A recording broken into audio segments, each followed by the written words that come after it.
ऐसा बोल करके घुटनों के बल खड़े होकर के, घुटनों के बल रणभूमि को चारों तरफ देख करके अपने परिवार की, भाइयों की, भतीजियों के लाशों को देखकर दुर्योधन नेत्रों में अश्रुपूरित नेत्र लेकर के दहाड़ मारकर छाती पीटकर रोने लगा। हे विधाता, तूने क्या कर दिया? अब कुछ बचा नहीं। द्रोणाचार्य के सामने हम लोग शस्त्र विद्या सीखते थे तो द्रोणाचार्य ने कहा, दुर्योधन तेरे सामने कोई योद्धा टिकेगा नहीं, ये मेरा वचन है। इन भुजाओं से अखंड बाणों की वृष्टि करने वाला दुर्योधन आज महाभारत के अंत काल में थक गया। आज मेरा कोई नहीं।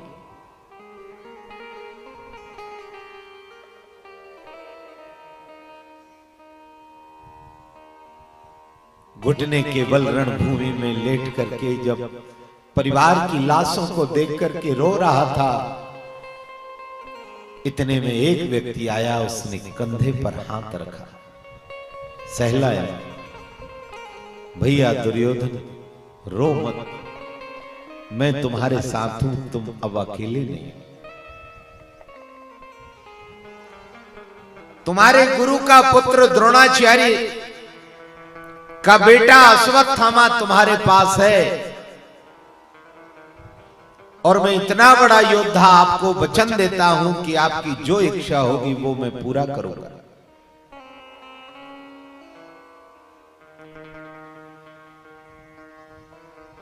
दुर्योधन तो रो रहे थे, लेकिन समझाया द्रोणी ने, द्रोणाचार्य के बेटे ने धैर्य पूर्वक समझाया और कहा कि युवराज अब दुखी मत हो, तुम्हारी क्या इच्छा है?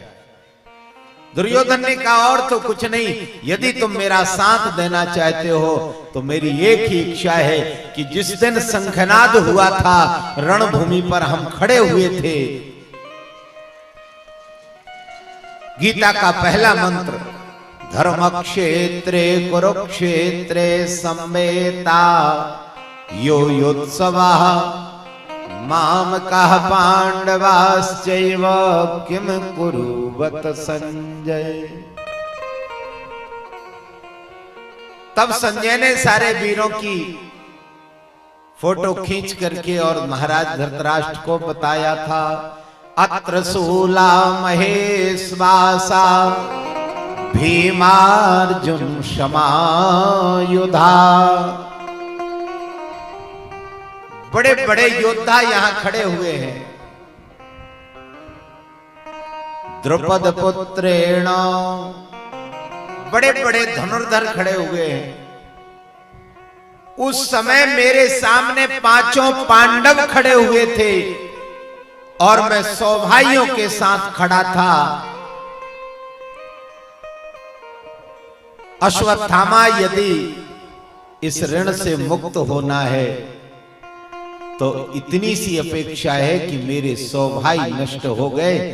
पांडव जब आए थे तब भी 5 थे, आज भी 5 हैं।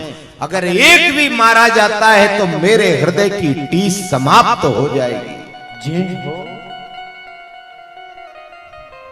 द्रोणाचार्य के बेटे अश्वत्थामा ने कहा, इतनी सी बात? आप एक बात करते हैं, एक पांडव के मरने की बात करते हैं। मैं द्रोणाचार्य का बेटा वचन देता हूं, आज रात्रि में सूर्य का अस्त तो होगा, उदय नहीं हो पाएगा, उसके पहले मैं 5 पांडवों के शीश काटकर तेरे हाथ में दे दूंगा। दुर्योधन खुश हो गया, आंसू पहुंच लिए, अपने अपने शिविर में चले गए। भगवान तो समझ गए कन्हैया आज कुछ लीला करना है, तो भगवान 5 पांडवों को शिविर से दूर ले गए। इसने उलोक विद्या का आश्रय लिया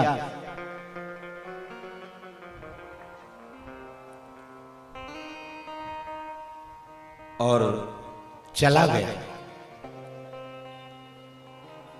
पांडवों की सैया पर, पांडवों के बिस्तर पर, पांडवों की शक्ल वाले द्रौपदी के 5 बेटे लेटे हुए थे। कृपाण उठाए 5 के शीश काटे और उठाकर ले गया। दुर्योधन से कहा मैंने मित्र धर्म को पूरा किया है, ये लो 5 पांडवों के शीश काट कर ले आया हूं। दुर्योधन ने कहा पहले भीम का सिर दे दो, भीम की खोपड़ी को मैं अपने हाथों से मसलना चाहता हूं। जैसे ही भीम की खोपड़ी हाथ में आई, दुर्योधन ने दबाया तो पिच से हो गया सिर। दुर्योधन भी डांटने लगा। आज उसका हृदय, कठोर हृदय भी पिघल गया और कहा अश्वत्थामा तूने इतना बड़ा पाप कर लिया, अब तेरा मोक्ष नहीं होगा। तू हमारा गुरु पुत्र होकर भी तूने इतना बड़ा कुकर्म किया है, निंदनीय कर्म किया है। तुम्हारे पिता ने और तुमने आज तक हमारे वंश का नमक खाया, लेकिन हमारे वंश को निर्वंश कर डाला। इससे बड़ा पाप तेरा दूसरा नहीं होगा। स्त्री का अपमान नहीं किया जाता और शिशु की हत्या नहीं की जाती। तूने शिशु का वध कर दिया। यदा मृदे कौरव संजयानाम वीरेश्वथो वीर गतिम गतेषु। अरे ये वीर गति को प्राप्त हो जाते तो भी क्षत्रिय यदि लड़ते हुए रणभूमि में मर जाता है तो उसके लिए तो भगवान सिंहासन लगाते हैं। इसने अपने धर्म का निर्वाह किया है, तूने तो सोते हुए मार डाला। और हमारे वंश के अंतिम चिराग वही पांडवों के बेटे थे। हम 100 भाइयों के लिए, पांडवों के लिए अब तर्पण श्राद्ध कौन करेगा? हे द्रोणी, अश्वत्थामा तूने बड़ा पाप कर डाला रे। तेरा मुंह देखने का धर्म नहीं। माता शिशु नाम, इसकी मां का क्या होगा?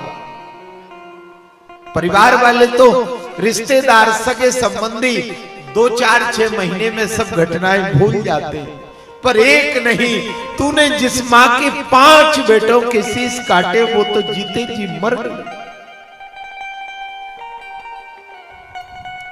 उसके लिए तो धरती फट जाए, वो समा जाए। तूने बहुत अपराध किया है। माता शिशु नाम निधनम सुताना।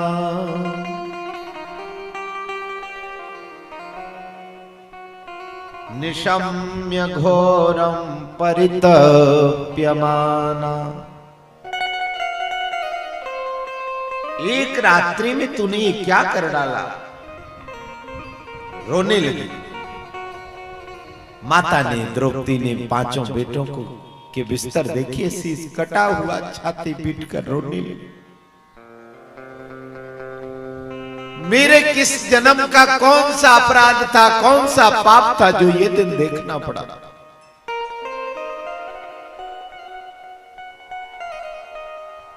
रात्रि में द्रौपदी का रुदन, उसकी चीख पूरे शिविर को पीड़ित कर रही थी। गांडी धनुर्धारी अर्जुन उठकर आया, 5 पांडव आ गए। द्रौपदी रोती क्यों हो? कहा मेरे किसी पापी ने 5 बेटे मार डाले। द्रौपदी चुप हो जाओ, हम वचन देते हैं आपको, जिसने भी ये काम किया है उसको तेरे सामने खड़ा करेंगे। तू जो कहेगी वो उसको दंड दिया जाएगा।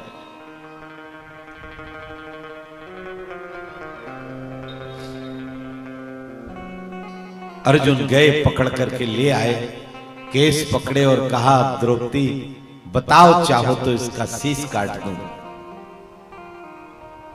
और जैसे ही तलवार उठाई, अभी तक तो रो रही थी, दुखी थी, पर तलवार उठाई। भारत की आर्य ललनाओं की दया कितनी हो सकती है, मेरे भारत की नारियों की करुणा और दया का रूप क्या हो सकता है, ये महाभारत के इस प्रसंग से पता चलता है। जिस मां के एक नहीं 5-5 बेटों को मार डाला, जिस अपराधी ने उसके 5 बेटों का शीश काटा था, वो अपराधी सामने आया। अर्जुन ने शीश पकड़ा, तलवार उठाई, गर्दन पर रख करके चलाने वाला था। द्रौपदी बेटों की लाश को छोड़ करके और अर्जुन के हाथ को पकड़ ली। हे पार्थ, तलवार मत चला देने, ये गुरुपुत्र है। मैं मानती हूं कि इसने बड़ा अपराध किया है, लेकिन इनके पिता ने छोटी छोटी धनुइयां बनाकर तुम्हारे हाथ में देकर के जब धनुर्विद्या सिखाई थी, तब उन्होंने ये नहीं सोचा था कि जिन हाथों को मैं धनुष बाण चलाना सिखा रहा हूं, यही विद्या कभी मेरे बेटे की मृत्यु का कारण बन जाएगी। आपका द्रोणाचार्य का आपके ऊपर ऋण है, उन्होंने आपको पढ़ाया है, धनुर्विद्या सिखाई है, इसलिए आप धनुष अस्त्र शस्त्र कोई भी द्रोणाचार्य के बेटे पर नहीं चला। इतने में भगवान आ गए, कहा द्रौपदी ये गलत कर रही हो, ऐसे अपराधी को छोड़ना नहीं चाहिए, मैं इसको मार डालूंगा। भगवान श्री कृष्ण को आहूत किया गया, भगवान आ गए। अर्जुन बोल पड़ा, कृष्ण कृष्ण महाभागो भक्ता नाम भयंकरा, तमें को दह्यमाना नाम अपवर्गोसी संसृते। आप सब जानते हैं, आप बताइए, तुमाद्या पुरुषः साक्षात ईश्वरः प्रकृते परा, मायां व्यदस्य चित्क्षक्यात् कैवल्ये स्थितात्मनि। भगवान बोले बात क्या है, का द्रोणी को मारे कि नहीं। द्रौपदी बोली कन्हैया सोच समझ के उत्तर देना, हमारे 5 पतियों को धनुर्विद्या इन्हीं अश्वत्थामा के पिताजी ने पढ़ाई। हमारी वो गुरु मां जिसके चरण छूकर हम आशीर्वाद लेते थे, हमारी गुरु मां के आशीर्वाद से हमने अखंड सौभाग्य की कल्पना की थी। उस मां के बेटे को, उसकी गोद को क्यों सूना किया जा रहा है। द्रौपदी भक्त हृदय है, इसलिए रो पड़ी। मारोदयी 10 जननी गौतमी पति देवता, यथा हमृत वसार्तां रोदस्यम श्रुमुखी मुहु। रोती जाती, आंसू पहुंचती है और कहती है कि स्त्री के जीने के 2 सहारे, या तो वो पति के सहारे जीवित रहती है या पुत्र के सहारे। तो मेरे बेटे मारे गए पर मेरे पति तो हैं, मैं पांडवों के सहारे जी लूंगी, पर हमारी गुरु माता के पति द्रोणाचार्य तो वीर गति को प्राप्त हो गए, महाभारत में समाप्त हो गए। गुरु मां के लिए अब जीने के लिए एक ही सहारा है, वो भी उसका बेटा। यदि उसको मार डालोगे तो फिर वो हमारी गुरु मां कृति किसके सहारे जीवित रहेंगी। द्रौपदी ने रोका, भगवान से कहा कन्हैया सही सही उत्तर दो। भगवान बोल पड़े, श्री कृष्णोवाच ब्रह्म बंधुर्न हंतव्यो आताताई वधारहणा। भगवान बोले अर्जुन की तरफ देख करके, पहले द्रौपदी ने कहा सोच समझ के उत्तर देना, द्रौपदी की तरफ देख के बोले विप्र बंधुर्न हंतव्यो, ब्राह्मण का कभी भी वध नहीं करना चाहिए। अर्जुन ने कहा क्या बोले कन्हैया, तो तुरंत अर्जुन की तरफ देखकर बोले आताताई वधारहणा, ब्राह्मण का वध नहीं करना चाहिए। लेकिन ब्राह्मण आतंकवादी हो जाए तो आतंकवादी की कोई जाति नहीं होती, धर्म नहीं होता, कर्म नहीं होता। अगर आतंकवाद से उसका सीधा संबंध है तो उसे समाप्त कर देना चाहिए। जय हो। राष्ट्र को बचाना है, समाज को बचाना है, धर्म संस्कृति को बचाना है। और जहां कोई रावण जैसा भयंकर आतंकवादी बन जाए तो उसको नष्ट करके राष्ट्र का संरक्षण करना चाहिए। जय बोल दिया। ब्रह्मबंधुर्न हन्तव्यो आतातायी वधार्हणः। आताताई का वध करना चाहिए, कोई भी हो, आतंकवादी तो कोई भी। राष्ट्र को बचाना है तो उसका ऑपरेशन करना पड़ेगा, क्योंकि शरीर में कहीं भी यदि रोग हो जाता है, कैंसर, तो पूरे शरीर को, जीवन को बचाने के लिए उतने अंग को डॉक्टर काट के अलग कर देता है, ऑपरेशन हो जाता है, तो पूरा जीवन सुरक्षित हो जाता है। ऐसे ही समाज रूपी शरीर के किसी अंग में कोई व्यक्ति ऐसा पाइजन बन जाता है तो उसका ऑपरेशन करवा देना चाहिए। ब्रह्मबंधुर्न हन्तव्यो आतातायी वधार्हणः। जैसे तैसे अर्जुन से भगवान ने कहा ब्रह्मास्त्र का आह्वान करो। अब इसका करें क्या, ना मारे तो का मणि छीनो। मणि छीन ली गई और मणि छीन करके धक्का देकर अपमान करके बाहर कर दिया। हे संभावित कह अपजस लाहु, संभावित कह अपजस लाहु, संभावित कह अपजस लाहु, संभावित कह अपजस लाहु, संभावित कह अपजस लाहु। मरण मोर दारुण दाहु, मरण दारुण दाहु। संभावित कहे अपजस लाऊ। इसलिए अपमानित होने पर उतना ही कष्ट होता है जितना मृत्यु के समय कष्ट होता है। इसको तो लगा कि मेरा अपमान कर दिया, सभा के बीच में जब मेरा चरण धोकर पीते थे, मेरा अपमान कर दिया, मेरा नाम भी द्रोणाचार्य का बेटा नहीं जो इस वंश को मैं निर्वंश ना कर दूं। अभी अंतिम चिराग एक और है। मैं भी द्रोणाचार्य का बेटा नहीं जो मैं पांडु वंश के अंतिम चिराग को भी नष्ट कर दूंगा। इस वंश में अब कोई पानी देने वाला नहीं बचेगा। कौन बचा है? कहा अभी तो अर्जुन के बेटे अभिमन्यु ने तो वीर गति को प्राप्त कर लिया, लेकिन उसकी पत्नी उत्तरा के उदर में अभी एक गर्भस्थ शिशु जी रहा। मैं ब्रह्मास्त्र चलाकर उत्तरा के गर्भ को भी नष्ट कर दूंगा। और ब्रह्मास्त्र चलाया।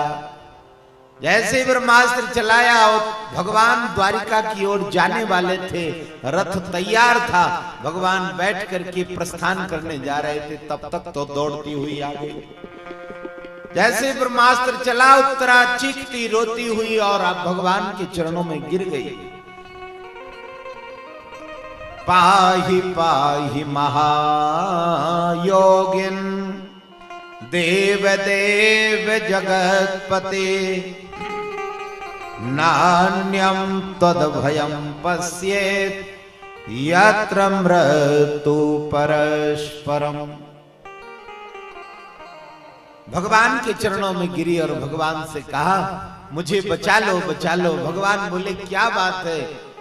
कहा मुझे बचा लीजिए, मेरे उदर में गर्भस्थ शिशु है, गर्भ में शिशु पल रहा है, यदि मेरे जीवन का कुछ होता है तो मेरे बच्चे का जीवन बिगड़ जाएगा, मेरी रक्षा करो।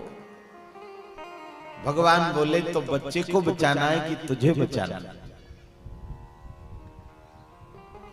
उत्तरा बोली ना तो बच्चे को बचाना और ना मुझे बचाना।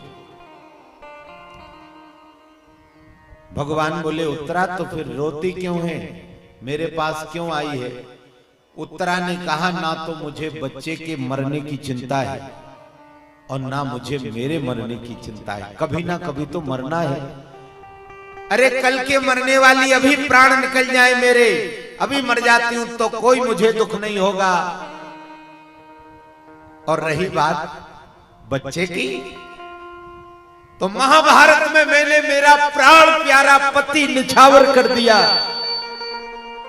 मैंने प्राण प्यारे मेरे अभिमन्यु को खो दिया, तो ये बच्चा क्या है मेरे सामने? कल का मरने वाला आज मर जाए, इसका भी मुझे दुख नहीं। भगवान बोले उत्तरा क्या चाहती है? उत्तरा ने कहा मुझे चिंता इस बात की है कि यदि मेरा जीवन समाप्त होता है और पांडवों का अंतिम वंश है, अंतिम चिराग है मेरे उदर में, यदि मैं समाप्त होती हूं तो मेरे साथ मेरा गर्भ समाप्त हो जाएगा। और जब कृष्ण कहीं से निकल कर जाएंगे तो संसार वाले लोग कहेंगे ये वो कृष्ण जा रहा है जो पांडवों के दरवाजे पर बैठा था और इसकी उपस्थिति में पांडवों का वंश निर्वंश हो गया। जय हो। ये कलंक तेरे माथे लगेगा कन्हैया, इसलिए उस कलंक को मिटा ले, कलंक को धोने का समय आ गया।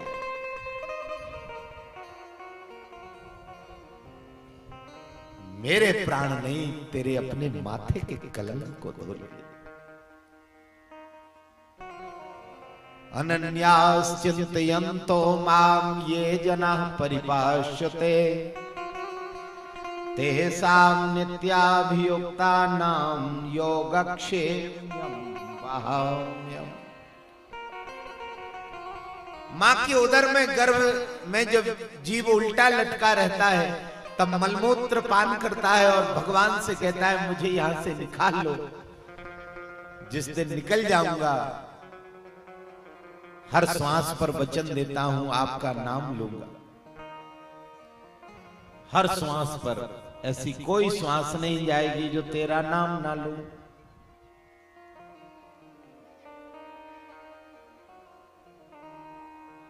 इक्कीस 21,600 सांसें प्रत्येक व्यक्ति रोजाना लेता है। कितनी? 21,600। पर बताओ 21,600 सांसों में हमने कितनी बार भगवान का नाम लिया?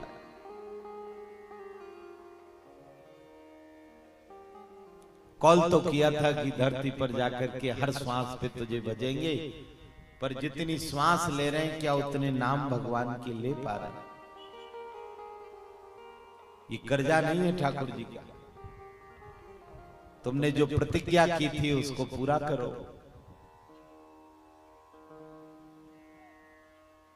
आज उत्तरा दुखी हो रही है। गर्भ में पड़ा हुआ जीव निरंतर भगवान का स्मरण करता है, प्रभु मुझे मां के मलमूत्र से बाहर निकाल दो, हर श्वास पर तेरा नाम लूंगा।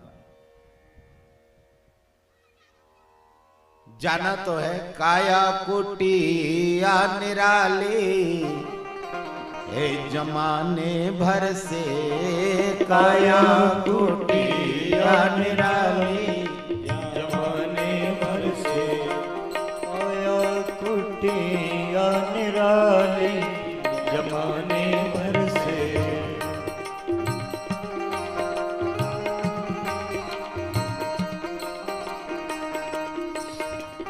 ये जो हम ईंट सीमेंट गिट्टी पत्थर का मकान बनाते हैं, ये भी मकान है।